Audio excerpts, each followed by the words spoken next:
hoje, então, nós teremos o conhecimento da formação do território brasileiro e a construção desses espaços geográficos em nosso país, aqui no Brasil.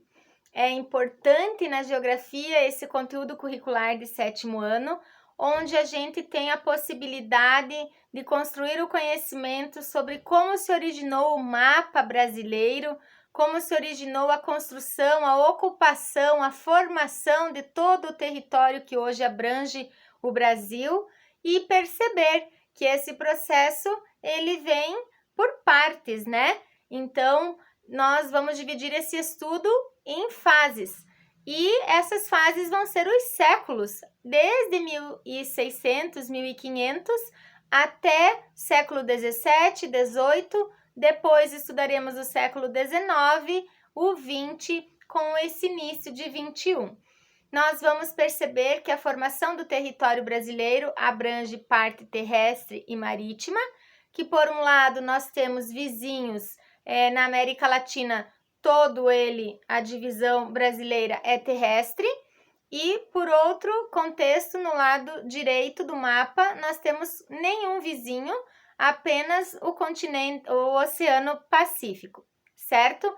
Então, a formação territorial do Brasil, ela é um conteúdo curricular de 7º ano e nós precisamos perceber toda a questão da história, nos dando auxílio aqui no conhecimento. Quando o descobrimento do Brasil se inicia na Idade Média, no século XVI, final do século XV, e nós vamos ter grandes potências europeias, no nosso caso específico, Portugal, um pouco da Espanha, com algumas invasões ainda depois, francesas, holandesas, etc., chegando ao nosso território aqui via mar, certo? Então, nesse contexto, o que nos importa de início é perceber que no século XVI nós vamos ter a chegada dos portugueses pelo litoral brasileiro, através do oceano, chegando aqui tendo contato com os índios e perceber que esses indígenas já estavam aqui, oriundos, né, de outras civilizações, tribos, e que vão estar próximos ao litoral por onde eles vão chegar e desembarcar e se estabelecer.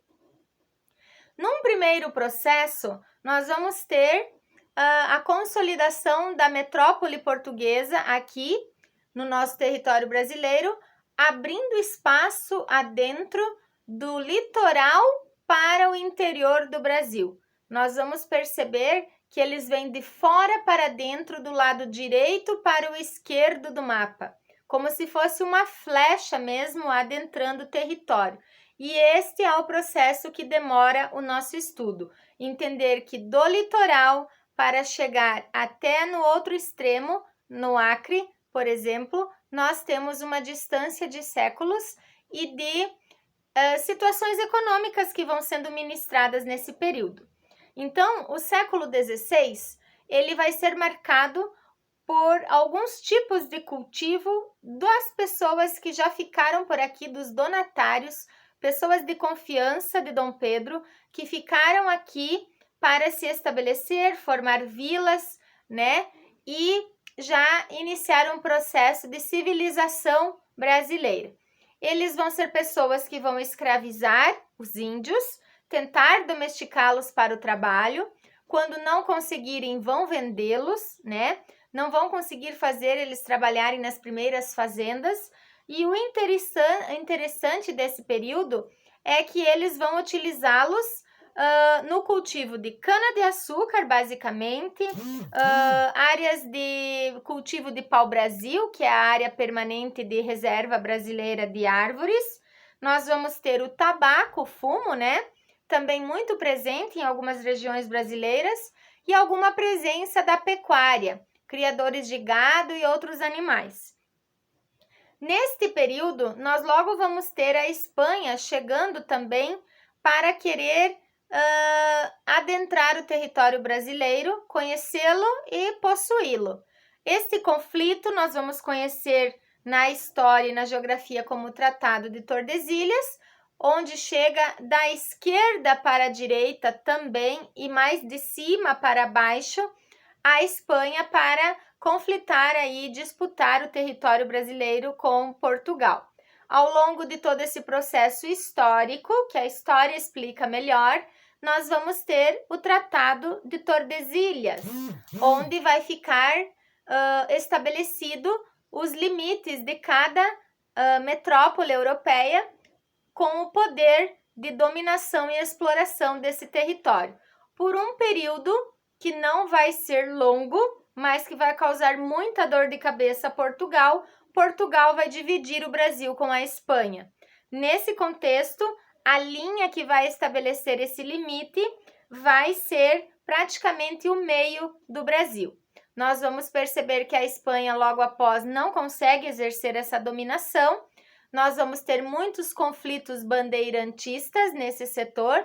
Então, vai acontecer aí nos séculos seguintes, 17 e 18, o bandeirismo, que é quando Portugal percebe que, além da faixa litorânea e um pouquinho mais que ele já adentrou ao interior do Brasil, existe muito para lá que já era do interesse da Espanha e é necessário estabelecer como seu território.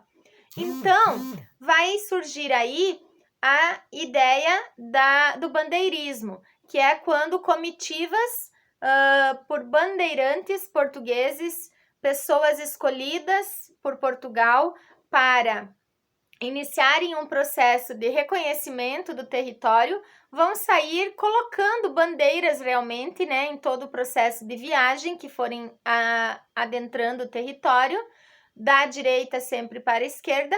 Quando eles forem colocando essas bandeiras portuguesas, é sinal de que eles já chegaram até ali. Neste processo, qualquer indígena que eles encontrarem que não conseguirem civilizar ou fazer trabalhar para eles, vai ser morto ou então vendido, capturado e vendido como escravo.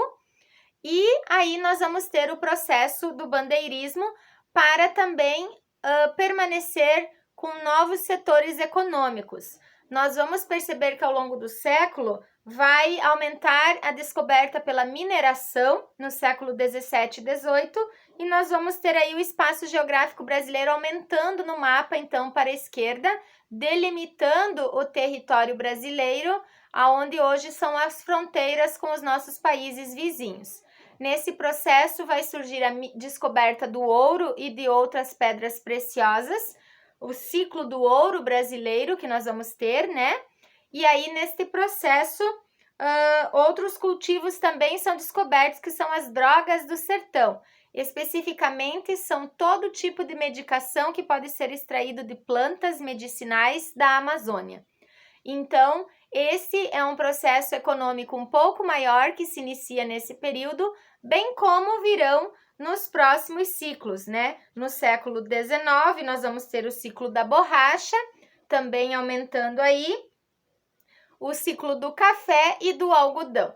Então, é necessário a compreensão de que a formação do território brasileiro, ela tem um processo que se inicia no século XVI e vai permanecer no século XVII e XVIII com conflitos e ainda no século XIX até que se estabeleça diversos setores econômicos que vão fortalecer o nosso país enquanto colônia, depois enquanto império ainda de Portugal.